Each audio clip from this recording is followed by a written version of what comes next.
UP से निकला bulldozer MP पहुंचा हौले हौले। बुलडोजर के सियासी सफर को लेकर देश में मचा है बवाल, तो मैं लेकर आया हूं इंडिया का सवाल। नमस्कार, मैं हूं मनीष अवस्थी, हाजिर हूं आपका अपना पसंदीदा डिबेट शो इंडिया का सवाल लेकर। मध्य प्रदेश के खरगोन में रामनवमी के मौके पर सांप्रदायिक सौहार्द बिगाड़ने के लिए दानवी उत्पात मचाया गया। राज्य सरकार ने हिंसा में शामिल आरोपियों को सबक सिखाने के लिए बुलडोजर से कार्रवाई शुरू कर इससे सरकार ने एक आवास को जमींदोज कर दिया जो पीएम आवास योजना के तहत बना था, जिससे सियासत गरमाई है।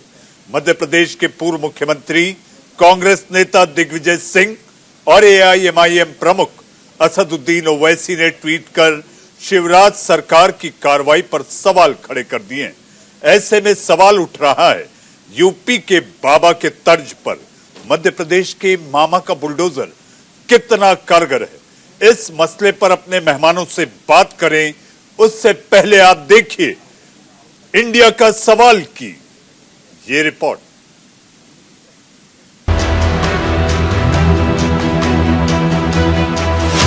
खरगोन में रामनवमी पर बवाल, मामा के बुलडोजर पर सियासी हाहाकार। मध्य प्रदेश के खरगोन में रामनवमी के जुलूस पर पथराव और टकराव के बाद तनाव का जो माहौल बना वो बुलडोजर की कार्रवाई के बाद सियासी हो गया है। यूपी में योगी बाबा के बुलडोजर की तरह मध्य प्रदेश में मामा का बुलडोजर भी चला, जिसका इरादा तो था दंगाइयों को सबक सिखाने का, लेकिन इसी बुलडोजर की कार्रवाई सवालों में घिर गई है, क्योंकि बुलडोजर ने एक ऐसे आशियाने को गिरा दिया जो प्रधानमंत्री आवास योजना के तहत बना था। प्रशासन का दावा है कि बुजुर्ग महिला का मकान सरकारी जमीन पर बना था, लिहाजा उसे पहले ही नोटिस जारी कर दिया गया था। लेकिन जब नोटिस का कोई जवाब प्रशासन को नहीं मिला तो घर को गिरा दिया गया। लेकिन इस पूरे मामले में पेच ये फंस गया कि जब मकान पीएम आवास योजना के तहत बन रहा था तब प्रशासन की नींद क्यों नहीं खुली। प्रशासन की इस अमानवीय हरकत पर सियासत भी खूब हो रही है। दंगे के बाद मध्य प्रदेश सरकार की कार्रवाई पर सियासत तेज हो गई है। मध्य प्रदेश के पूर्व सीएम दिग्विजय सिंह और एआईएमआईएम के प्रमुख असदुद्दीन ओवैसी ने ट्वीट कर शिवराज सरकार की कार्रवाई पर सवाल खड़े कर दिए हैं।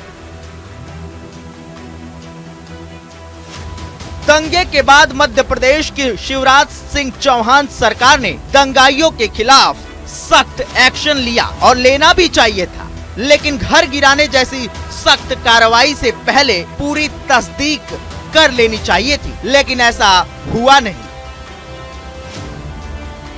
बुजुर्ग महिला को मकान का जुर्माना मिलेगा या नहीं ये तो पता नहीं, लेकिन सरकार ने सरकारी संपत्ति के नुकसान की भरपाई के लिए 2 सदस्यीय ट्रिब्यून का गठन कर दिया है। खरगोन में बुलडोजर चलने की नौबत क्यों आई, इसकी पूरी कहानी भी हम आपको समझा देते हैं। दावा किया जा रहा है कि रामनवमी के जुलूस पर कुछ शरारती तत्वों ने पथराव किया, जिसके बाद जुलूस में शामिल लोगों ने भी आपा खो दिया। दावा तो ये भी किया जा रहा है कि जुलूस में शामिल लोगों ने मस्जिद पर भी भगवा झंडा फहरा दिया। हालात बेकाबू होने पर दंगाइयों को शहर की फिजा बिगाड़ने का मौका मिल गया। दंगाइयों ने 16 मकान और 2 दर्जन से ज्यादा दुकानों को आग के हवाले कर दिया और पूरे शहर में तोड़ फोड़ से माहौल बिगाड़ दिया। दंगे के बाद हरकत में आए प्रशासन ने दंगाइयों पर नकेल कसने का सिलसिला शुरू कर दिया, तो दंगाइयों ने उन पर भी हमला बोल दिया। दंगाई किस तरह बेकाबू हो गए थे उसकी इनसाइड स्टोरी दंगाइयों के हमले में घायल खुद खरगोन के एसपी सिद्धार्थ चौधरी ने मीडिया को बताई। खरगोन हिंसा का जिम्मेदार कौन है इसकी जांच जारी है। वैसे इतना साफ है कि जिस तरह से 2 अप्रैल को राजस्थान की करौली को हिंसा की आग में झोंका गया था, ठीक उसी तरह से 10 अप्रैल को मध्य प्रदेश के खरगोन को भी सुलगा दिया गया। दंगाइयों पर शिवराज सरकार ने कार्रवाई तो की, लेकिन इसी कार्रवाई की जद में बुजुर्ग महिला हसीना का घर भी आ गया, जिसमें एक छत के नीचे 7 लोग गरीबी में जिंदगी बसर कर रहे थे।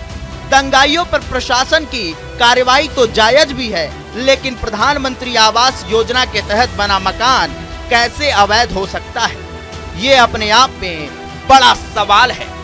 Bureau report, news India. जी हाँ, हमारे प्रोड्यूसर भानु प्रकाश की ये रिपोर्ट थी। इंडिया का सवाल, कई सवाल है इसलिए इंडिया का सवाल है। तो आइए इस पर चर्चा और बहस करने के लिए मेरे साथ मेहमानों का पैनल है। पैनल में हमारे साथ शमशेर खान पठान साहब, मुस्लिम स्कॉलर।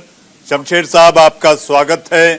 हमारे साथ बीजेपी के प्रवक्ता सुदेश वर्मा, बड़े शालीन तरीके से अपनी बात रखते हैं, लेकिन आप पैनल में देख रहे हैं हमारे साथ 2 खास मेहमान भी हैं। संगीता शर्मा, कांग्रेस की प्रवक्ता जो कि मध्य प्रदेश से हैं, और हमारे साथ समाज सेविका बरखा त्रेहान। जी हाँ बरखा जी, कई बार जब अपने तेवर में बोलती हैं तो जाहिर सी बात है शमशेर खान पठान साहब को गुस्सा जरूर आ जाता है।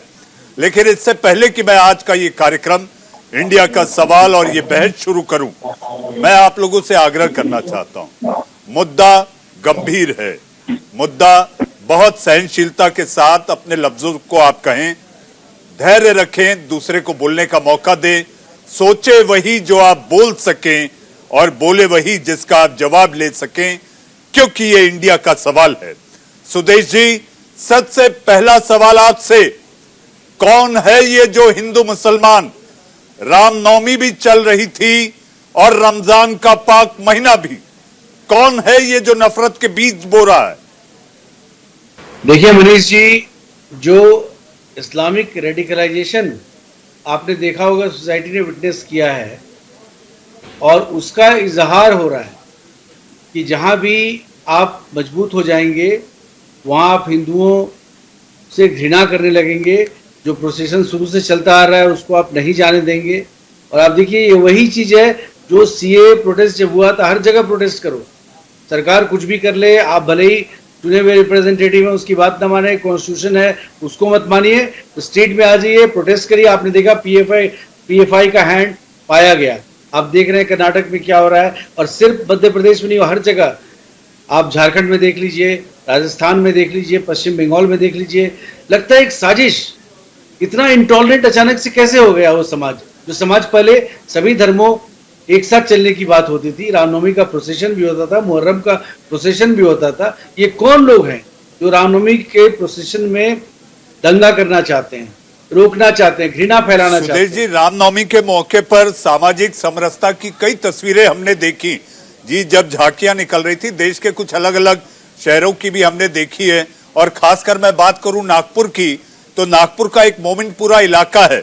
मोमिनपुरा इलाका से जब वो शोभा यात्रा गुजरती है तो हमारे मोमिन भाई उस पर गुलाब की पंखुड़ियां डालते हैं, ठंडा पानी पिलाते हैं। लेकिन ये आखिर कौन है? सरकार आपकी है, क्या इसकी जांच कुछ हो पाई, सामने आ पाया कि ये कौन उपद्रवी हैं? किसकी साजिश है जो देश का ताना बाना बिगाड़ने पर लगी हुई है? देखिए, इसका पर्दाफाश होगा, इंक्वायरी हो रही है और प्रशासन को सख्त से सख्त कार्रवाई करनी चाहिए। ये नहीं देखना चाहिए कौन कम्युनिटी का मेंबर इन्वॉल्व है। जिसने भी गलत किया उसके खिलाफ सजा होनी चाहिए लॉ के तहत, क्योंकि हम लॉ गवर्न सोसाइटी हैं। क्या इसलिए कि कहीं हमारी संख्या ज्यादा हो जाए तो मुसलमानों से हम घृणा करने लगे, मुसलमान की संख्या कहीं ज्यादा हो जाए तो हिंदुओं से घृणा करने लगे? ये कौन सी आइडियोलॉजी है तो दूसरे धर्म को एक्सेप्ट नहीं कर पाती? इस पर हमारे सामाजिक कार्यकर्ताओं को, धर्म गुरुओं को सोचना चाहिए। और कानून से देश चलेगा या आपके माइनस्क्यूल मेजोरिटी हो जाने से देश चलेगा, ये भी डिसाइड करना बहुत जरूरी है। सुदेश जी, देश तो कानून से ही चलेगा। देश का आईन ही धर्म, ईमान और कलमा अजान है। हमारे साथ संगीता शर्मा हैं। संगीता जी, आपके नेता ट्वीट के जरिए मामा शिवराज को नसीहत दे रहे हैं, क्या करना चाहिए क्या नहीं करना चाहिए? और जहां तक समाज के ताने बाने को लेकर बात है, तो अब ये सड़क से निकलकर ट्विटर युद्ध पर बात आ गई है। जी बिल्कुल, हम देखें जो मध्य प्रदेश है शांति का टापू कहा जाता था, और अभी कुछ टाइम से हम देखें तो यहाँ पर सांप्रदायिक माहौल बिगाड़ने का कार्य किया जा रहा है। और मध्य प्रदेश में हमने ऐसा कभी नहीं देखा था जो अब लगातार देखने को मिल रहा है। ट्विटर पर जो हमारे नेता बता रहे हैं, मैं आपको बताना चाहूंगी कि शिवराज सिंह चौहान 4 बार के मुख्यमंत्री हैं, और 4 बार से यदि कोई मुख्यमंत्री है और वहां पर इस तरीके से असामाजिक तत्व यदि आकर सांप्रदायिक दंगों का रूप देते हैं, तो मध्य प्रदेश की कानून व्यवस्था कहाँ जाती है? मध्य प्रदेश में यदि इंटेलिजेंस होता तो 2 दिन पहले इसकी खबर जरूर लग जाना चाहिए थी सरकार को, परंतु सरकार को इंटेलिजेंस से कोई खबर मिली नहीं। कल एक भारतीय जनता पार्टी के प्रवक्ता मध्य प्रदेश के एक चैनल पर बैठकर बोल रहे थे कि इंटेलिजेंस की रिपोर्ट हमारे पास थी। तो यदि अगर उनके पास इंटेलिजेंस की रिपोर्ट थी तो उन्होंने वहां पर उन दंगों को क्यों नहीं रखा, क्यों नहीं पुलिस बल पहुंचाया, और क्यों ऐसी सांप्रदायिक दंगे होने से पहले प्रशासन सजग हुआ? ये प्रश्न चिन्ह है। और तभी कांग्रेस के नेताओं को ट्वीट कर कर मुख्यमंत्री शिवराज सिंह चौहान जी को, जो अभी आजकल खुद का नाम बुलडोजर मामा के रूप में प्रचारित कर रहे हैं, परंतु बुलडोजर मामा नहीं है, वो व्यापम घोटाले के मामा जी हैं। उन्होंने भांजे भतीजे सभी के जीवनों का नुकसान किया है, तो हम उन्हें व्यापम मामा जी कहते हैं, बुलडोजर मामा जी नहीं कहते हैं। संगीता जी, आपके जवाब से ऐसा लगता है कि सुदेश वर्मा झंकृत हो रहे हैं आपके संगीत से, लेकिन मैं ये कहूंगा अगर दिग्विजय सिंह जी ने ट्वीट किया है तो कम से कम ये जानकारी तो ले लेते। जो तस्वीर जो वीडियो अगर वो डाल रहे हैं, वो तस्वीर और वीडियो क्या वाकई उसी दिन का है, क्या वाकई उसकी कोई सार्थकता है, क्या प्रामाणिक है, इस तरह की जानकारी तो बटोर लेनी चाहिए थी। संगीता जी। जी मनीष जी, देखिए ये बात ऐसी है कि जैसे ही उन्होंने वो ट्वीट किया, ट्वीट के कुछ ही सेकंड बाद उन्हें पता चला कि ये पिक्चर जो है, जो फोटो उसमें शेयर किया गया है वो गलत है। उन्होंने तुरंत डिलीट कर दिया, और जैसे ही डिलीट किया बात खत्म हो गई। बात को तुल देने का काम भारतीय जनता पार्टी के नेताओं ने, भारतीय जनता पार्टी। जवाब देना चाहूंगा मनीष जी। जी मेरी बात पूरी हो जाने दीजिए मनीष जी, मेरी बात पूरी हो जाने दीजिए। और कौन सी बरखा जी,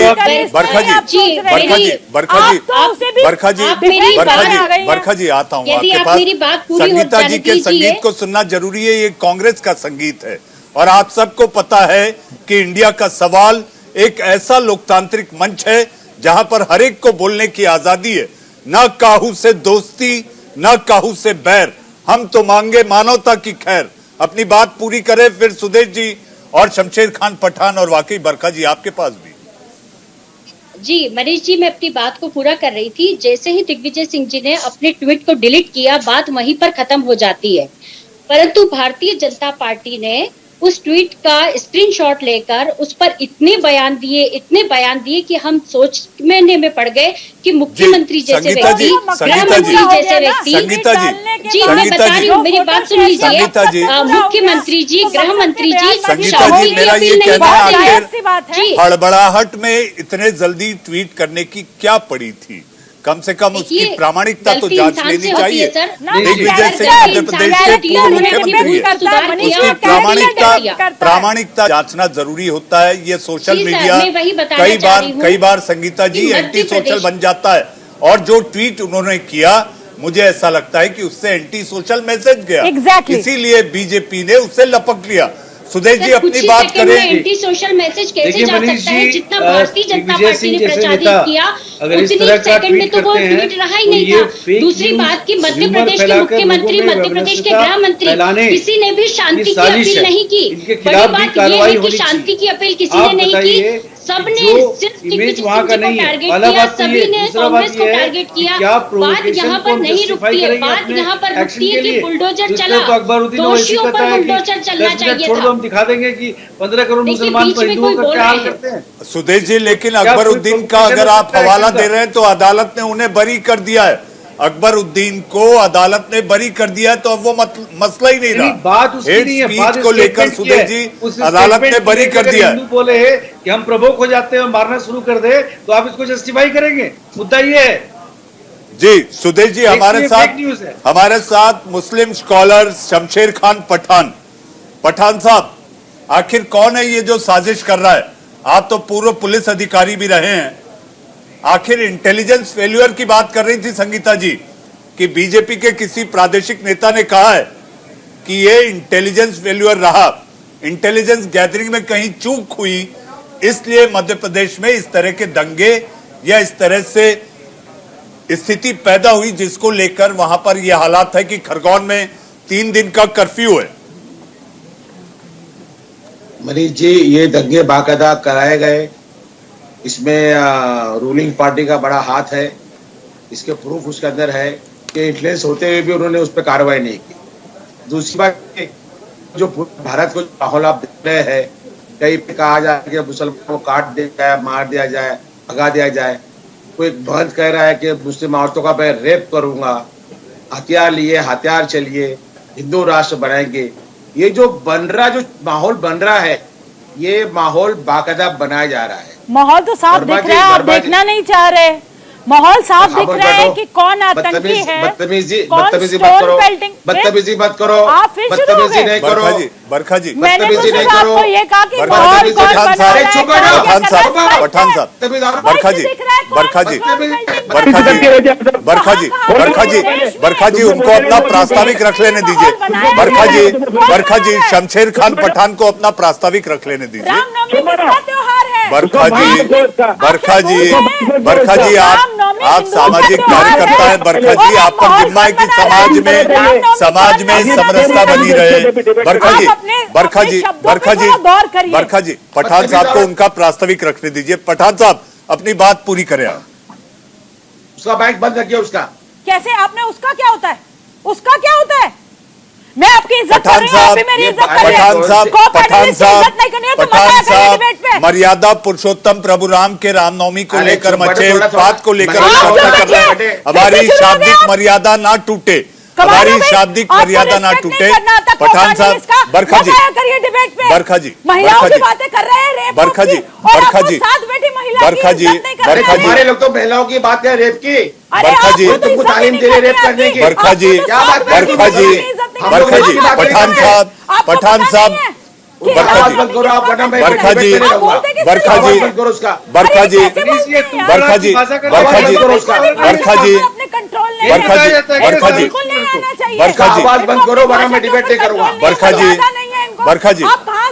जी, धैर्य और धीरज जरूरी है। धैर्य और धीरज जरूरी है। बरखा जी, भगवान की बात कर रहे हैं। बरखा जी, धैर्य और धीरज जरूरी है। बरखा जी, पठान साहब को उनका प्रास्ताविक रख लेने देते हैं, उसके बाद फिर ये बहस और चर्चा होगी। आप पर भी आऊंगा, आपको भी अधिकार है, लोकतांत्रिक मंच है, अपनी बात रखनी है। पठान साहब, आप बात पूरी करें तो फिर बरखा जी आपके पास। बिल्कुल, अभी जो माहौल भारत का बनाया जा रहा है, ये अभी जो राइट्स हो रहे हैं, ये ट्रेलर है सिर्फ। अभी इनका प्लानिंग आगे पूरे देश में बड़े पैमाने पे प्लानिंग आपने कर रखा है, पूरा सिविल वार कराना है। ये आपके पास जो प्लानिंग है, जो हिसाब में जवानों को भड़काया जा रहा है, धर्म के नाम पे रेप करने की बातें की जा रही है, हथियार रखने की बातें की जा रही है, धर्म संसद बन रहा है। और यही वजह है कि जो यूथ जो है, वो यूथ पूरा चार्ज हो गया है। जब भी निकलता है बाहर, मारने बनाने की बात करता है। अभी आपने खुद कहा 6 मज़ारें तोड़ी, 4 मस्जिदों को आग लगा दी। ये किसने किया? सब ये कौन किया? ये बाकायदा साजिश है। शुरू हो जाए और होने के बाद में पूरा उत्पात मचाया जाए। ये देश के हित में अच्छा नहीं है। पूरी दुनिया देख रही है, पूरी दुनिया देख रही है और दुनिया तो कर रही है। और हम कुछ दिन के बाद में दुनिया, वर्ल्ड कम्युनिटी हमें बिल्कुल रिजेक्ट कर देंगी। जो हिसाब में हमारा देश चल रहा है, देश बिल्कुल सिविल वॉर की तरफ चल रहा है। ये शुरुआत है अभी, ये तो छोटी बात है अभी मनीष जी। अभी तो बड़ी बड़ी बातें होनी बाकी है और ये कराएंगे ये लोग। और वही चल रहा है, पूरे भारत में चल रहा है पूरा। ये अभी नहीं है ये, और देश के लिए अच्छा नहीं है। ये देशद्रोह है, देश को जलाया जा रहा है और ये देश को बेचा गया। पठान देश की साहब, संपत्ति बरखा जी को सुनते हैं। अभी देश को जलाया जा रहा है। जी पठान साहब आपकी बात पूरी। बरखा जी, खबरें जो आ रही है, जो पुलिस जांच कर रही है देश के अलग अलग राज्यों, कर्नाटक, झारखंड, गुजरात इसके पहले गुजरात कभी का नहीं हुआ, साबर कभी रामनवमी कांठा में आप इस बात साल ही करें, क्यों हुआ? आप बात इसके पहले करें रामनवमी मालूम नहीं महाराष्ट्र पड़ी के हम कुछ लोग को। इलाकों में जब रामनवमी इस कब तरह हुई? की और ये बार रामनवमी के हर मौके गली, पर हर इस तरह जगह की झगड़े सुनियोजित साजिश बरखा जी, इसमें यह भी कहा जा रहा है कि पहले से पत्थर जमा किए गए, लाठियां जमा की गई, तो आखिर ये साजिश समाज का ताना बाना बिगाड़ने की किसकी लगती है बरखा जी? यस, देखिए मनीष जी, मैं तो नागपुर में थी और मैं जब रामनवमी के बाद ये पता चला कि एक जगह नहीं पूरे देश में हर जगह पे ऐसे स्टोन पेल्टिंग हुई है, तो मेरा दिल बहुत दुखी हुआ। मैं सो नहीं पाई कि क्या रहा है इस देश में। क्या हिंदू रामनवमी का त्योहार भी अब नहीं मना सकता है? अरे एक ही तो हिंदू राष्ट्र है, आखिर वो रामनवमी का त्योहार क्या पाकिस्तान में जाके मनाया जाएगा? हम क्यों नहीं मना सकते? ये सब कौन से लोग साजिश कर रहे हैं? कौन से लोग हिंदू फेस्टिवल नहीं मनाने के पीछे काम कर रहे हैं? लगातार सुनियोजित तरीके से क्यों हमारे फेस्टिवल्स को खराब किया जाता है? कभी हर तरीके का षड्यंत्र ये रचते रहते हैं, कॉन्स्पिरेसी करते रहते हैं लगातार। ये जो रेडिकल इस्लामीकरण हो रहा है, ये बहुत स्थिति भयावह होती जा रही है। जो ये अभी बोल रहे थे कि माहौल गलत है, तो माहौल तो आप ही लोगों ने गलत किया हुआ है। आप देखिए ना कि कौन माहौल खराब कर रहा है। हिंदू तो पीस प्यार से अपना फेस्टिवल मनाते रहे हैं और मनाते रहेंगे। आप माइनॉरिटी में हो करके भी जो मेजॉरिटी में है उनको अपना फेस्टिवल नहीं मनाने दे रहे। और ये आप सिर्फ मेरे देश में नहीं कर रहे हो, भारतवर्ष में नहीं कर रहे हो, पूरी दुनिया आपका चेहरा पहचान चुकी है, जान चुकी है।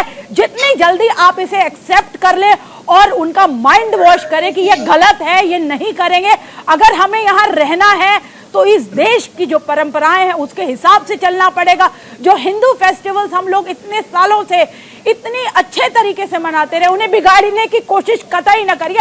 अगर आपने कोशिश करी तो आपको पूरा उसका खमियाजा भुगतना पड़ेगा। आप सबको जेलों में जाना पड़ेगा, आपकी प्रॉपर्टियां बिकेंगी, सब कुछ होगा, सब कुछ होगा। आपको यहाँ रहना है तो ढंग से रहिए, सलीके से रहिए। हाँ, मैं बोलूंगी, बार बार बोलूंगी, लॉ एंड ऑर्डर मेंटेन करना पड़ेगा। आपके ऊपर उंगलियां उठती है और ओवैसी जैसे लोग आगे बीच में और आग में घी डालते हैं। फोटो गलत ट्वीट की जाती है, जानबूझ के ये सब किया जा रहा है। कितना चुप कराएंगे हिंदुओं को? कितने टॉलरेंट है? हर चीज को हम बर्दाश्त करते रहे, आज ये हो गया, स्थिति और भयावह होती जा रही है। आगे आने वाले दिनों में क्या होगा? इस वक्त की बड़ी खबर बरखा जी, बड़ी खबर दिग्विजय सिंह कुछ कह रहे हैं, सीधे किया गया। भड़काने वाले भाषण हो रहे थे, उन पर कार्रवाई क्यों नहीं हुई? सूचना तंत्र क्या कर रहा था? रघुवंशी समाज का रामनवमी जुलूस शांतिपूर्ण निकल गया, वहां कुछ नहीं हुआ, फिर यहां क्यों हुआ? और एक ही समय 5 जगह पत्थरबाजी हुई। ये सब चीजों की जांच होना चाहिए। गांव किसकी भी जांच होना चाहिए, क्योंकि बीकन गांव का भाषण मैंने सुना, टोटल भड़काने वाला था। और ये भी एक अजीब सी बात है कि मैं, जिसने जीवन भर भाईचारे की बात की, प्रेम सद्भाव और अहिंसा की बात की, उस पर दंगा भड़काने वाले और उन्माद फैलाने का मुझ पर मुकदमा दायर किया। और मैंने ट्वीट क्या किया था? सवाल ही तो पूछे थे, क्या किसी पूजा स्थल पर बिना उनकी इजाजत के झंडा फहराना क्या उचित है? मैंने ये तो पूछा था कि जुलूस निकालने में मैंने अपने समय नियम बनाया हुआ था, किसी का भी जुलूस हो उसमें हथियार का उपयोग नहीं किया जाएगा। हथियार में तलवार भी आती है और आर्म्स एक्ट में 3 इंच से बड़ी जो ब्लेड है उसका लाइसेंस आवश्यक है।